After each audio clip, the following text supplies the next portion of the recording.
હિંમતનગરના ward 13માં રસ્તાના કામમાં વ્યાપક ભ્રષ્ટાચારના આક્ષેપ થયા છે। ભાજપના જ સભ્યએ આક્ષેપ કરતા ચકચાર મચી ગઈ છે। 20 વર્ષ બાદ બનેલો નવો રસ્તો 2 થી 3 માસમાં જ તૂટી જતા લોકોમાં રોષ ભભૂકી ઉઠ્યો છે। સ્થાનિકોનો આક્ષેપ છે કે રસ્તાના કામમાં લોટ પાણીને લાકડા થયા છે। રસ્તાની ગુણવત્તા અંગે સ્થાનિકો સાથે સ્થાનિક ભાજપના સદસ્ય જગદીશભાઈ પરમારે પાલિકામાં વારંવાર રજૂઆત કરી છે, તેમ છતાં કોઈ કાર્યવાહી ન થતા તેમણે આત્મવિલોપનની ચીમકી ઉચ્ચારી છે। તો આ મામલે પાલિકા પ્રમુખ સબસલામતનું રટણ કરી રહ્યા છે। મીડિયાએ સવાલ કરતા તેમણે આ મામલે તપાસ કરવાનું નિવેદન આપ્યું છે। આ રોડ એકદમ તદ્દન હલકી ક્વોલિટીનો થયો છે અને એમાં ભ્રષ્ટાચાર થયો છે। એમાં ગાબડા પડી ગયા છે, તો એ ગાબડા તો તાત્કાલિક રિપેર ન થાય પણ નવો જ બનાવવાની માંગણી છે અમારી। આ 20 વર્ષ પછી આ રસ્તો થયો છે અને હજી એમાં થયો તો એમાં કઈ હારાવાટ છે નહીં કે લોટ પાણીના લાકડા જેવો કરી નાખો તો તમે જોઈ જાવ, ખરબચડો છે, રોજ અમારે પાડોશીને બાજવાનું થાય છે, પાણીની સમસ્યા છે। તો નવો રોડ કરવા વિનંતી છે અને નકર અમારે બેનો બધા કે અમે હલ્લો કરશું। 15 દીમાં તૂટી ગયા રોડ બધા અહીંયા કરી ગયા, 15 દી લગ પછી હાલવા દીધા માણસને, 15 દી તૂટી ગયા રોડ।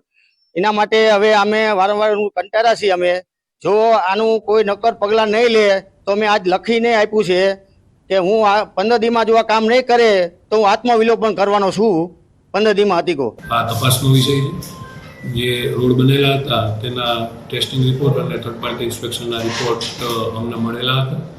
આમ છતાં જો ફરિયાદ હોય તો આની ફેર ચકાસણી કરવામાં આવશે અને પાણીના પ્રશ્નો બાબતે સરકારશ્રી દ્વારા નળ સે જલ યોજના જે પ્રગતિમાં છે તેમાં વઢવાણને અલગ ઝોન કરી અને કામગીરી લગભગ 80% જેવી પૂર્ણ થઈ ગઈ છે। પાણીની નાની મોટી સમસ્યાઓ છે, તેવી કોઈ મેજર સમસ્યા નથી। હિંમતનગરના સહકારી જીન વિસ્તારમાં પુલનું કામ પૂર્ણ થતા ખુલ્લો મૂકવામાં આવ્યો છે અને સાબરકાંઠા જિલ્લામાં નેશનલ હાઈવે 48નું છેલ્લા 6 વર્ષથી કામ ચાલી રહ્યું હતું, ત્યારે હિંમતનગરના સહકારી અને મોતીપુરા વિસ્તારમાં આવેલા 2 ઓવરબ્રિજ ન બનતા ભારે ટ્રાફિક જામની સમસ્યા હતી, ત્યારે હવે સાંસદ શોભનાબેનના હસ્તે પુલ ખુલ્લો મૂકવામાં આવ્યો છે, જેને લઈને વાહન ચાલકોમાં ખુશી જોવા મળી હતી। પુલના લોકાર્પણમાં સ્થાનિક ધારાસભ્ય સહિત અનેક કાર્યકરો ઉપસ્થિત રહ્યા હતા। સરકારી જીન ખાતે જે બ્રિજનું કામ પૂર્ણ થઈ ગયું હતું એને અમે સાધનોને જવા માટે લીલી ઝંડી આપી હતી માનનીય વડાપ્રધાન શ્રી નરેન્દ્રભાઈના નેતૃત્વમાં અને આપણા રોડ અને પરિવહન મંત્રી શ્રી નીતિન ગડકરીજીની આગેવાનીમાં 454 કરોડનું જે માતબર રકમ આ રોડ માટે નેશનલ હાઈવે માટે ફાળવી હતી।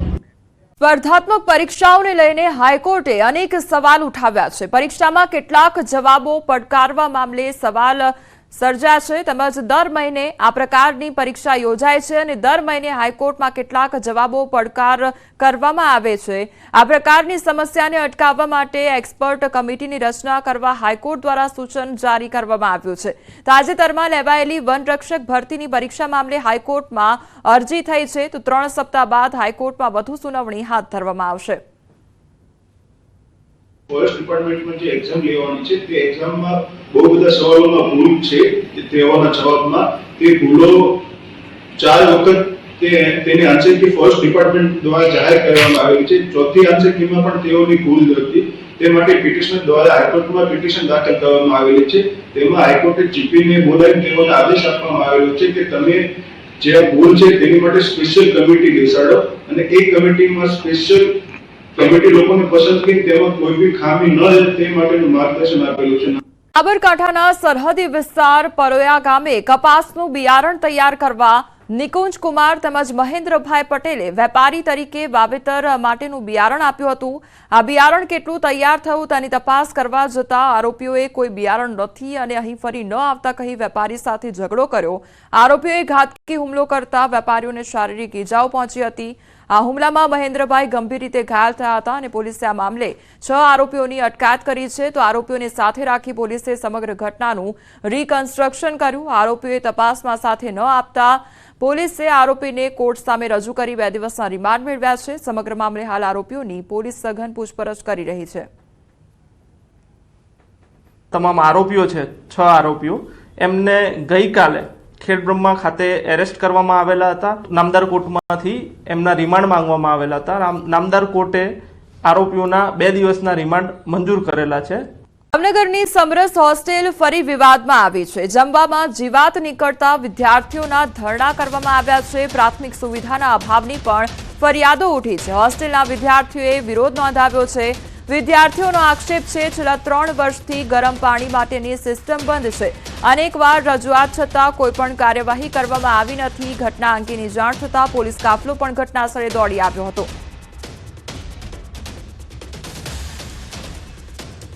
3 વર્ષથી ગરમ પાણીની સુવિધા મળતી નથી, જે પ્રાથમિક સુવિધા છે, તથા ભોજનની ગુણવત્તામાં સતત રજૂઆત કર્યા બાદ પણ ભોજનની ગુણવત્તામાં સુધારો કરવામાં આવતો નથી. આજ ત્રીજી ચોથી વાર રજૂઆત કરવા આવ્યા છીએ. બરોબર, છેલ્લા 3 વર્ષથી નાવાના ગરમ પાણીની સુવિધા આપવામાં આવતી નથી. પછી ભોજનમાંથી વારંવાર જીવજંતુ નીકળવાની સમસ્યા છે. સમસ્યા એવી છે કે 3 વર્ષથી સોલારનું ઠપ છે, ગરમ પાણીની વ્યવસ્થા ઠપ છે અને જમવાની ક્વોલિટીમાં રોટલીથી લઈને વારંવાર મેડમને રજૂઆત કરેલી છે. હું પોતે ભોજન સમિતિની કમિટીની અંદર રહી ચૂક્યો છું. અમારાથી પણ કાંઈ ન થયું. આજે અમે રાજીનામું આપી દીધું. બરાબર, સમયના કારણે બધાના કારણે સહી તોય પણ આજે અમારા બધા વિદ્યાર્થીઓ ઉગ્ર આંદોલનમાં આવ્યા છે. બોટાદ સાળંગપુર રોડ પર અનાજના ગોડાઉનનો કથિત વિડીયો વાયરલ થયો છે. સરકારી અનાજ સગેવગે કરવાના કૌભાંડના આક્ષેપ સાથેનો વિડીયો વાયરલ થયો છે. સિટી મામલતદારે સ્થળ તપાસ કરી. અધિકારીએ વિડીયોમાં દેખાતા ગોડાઉનમાં જઈને તપાસ કરી.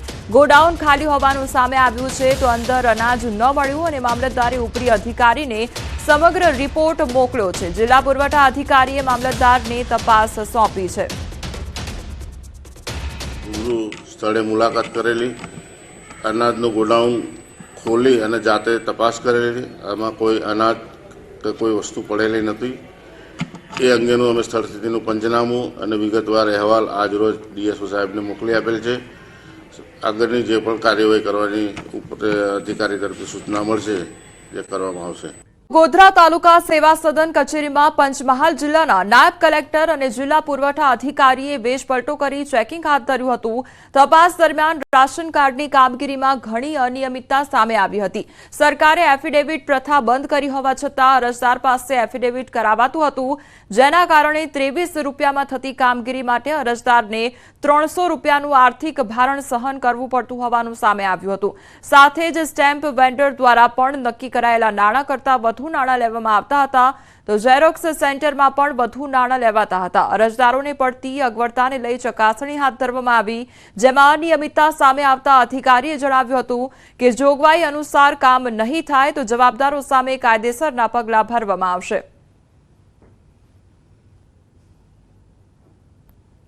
મુશ્કેલીઓ બાબતે ઘણી ગંભીર પ્રકારની જે અનિયમિતતાઓ છે અને સરકારના જે ઠરાવો પરિપત્રોની વિરુદ્ધ કામગીરી થતી હોય તેવું આજે ધ્યાને આવેલ છે. ઠરાવ પરિપત્રનું જો પાલન કરવામાં નહીં આવે કાયદેસરની કાર્યવાહી કરવામાં આવશે.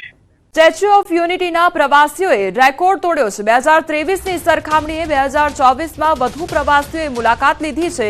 2024માં 58 લાખથી વધુ પ્રવાસીઓએ મુલાકાત લીધી. 2023માં 51 લાખથી વધુ પ્રવાસીઓ ઉમટ્યા હતા તો 2018થી અત્યાર સુધી 1.80 કરોડ જેટલા પ્રવાસીઓ આવ્યા હોવાનો અંદાજ લગાવવામાં આવી રહ્યો છે. સ્ટેચ્યુ ઓફ યુનિટીના નવા પ્રોજેક્ટોને લઈ પ્રવાસીઓએ વધુ મુલાકાત લીધી તો સ્ટેચ્યુ ઓફ યુનિટી પર સૌથી વધુ પ્રવાસીઓનું આકર્ષણ જંગલ સફારી, સ્ટેચ્યુ ઓફ યુનિટી અને ચિલ્ડ્રન પાર્ક રહ્યું હતું.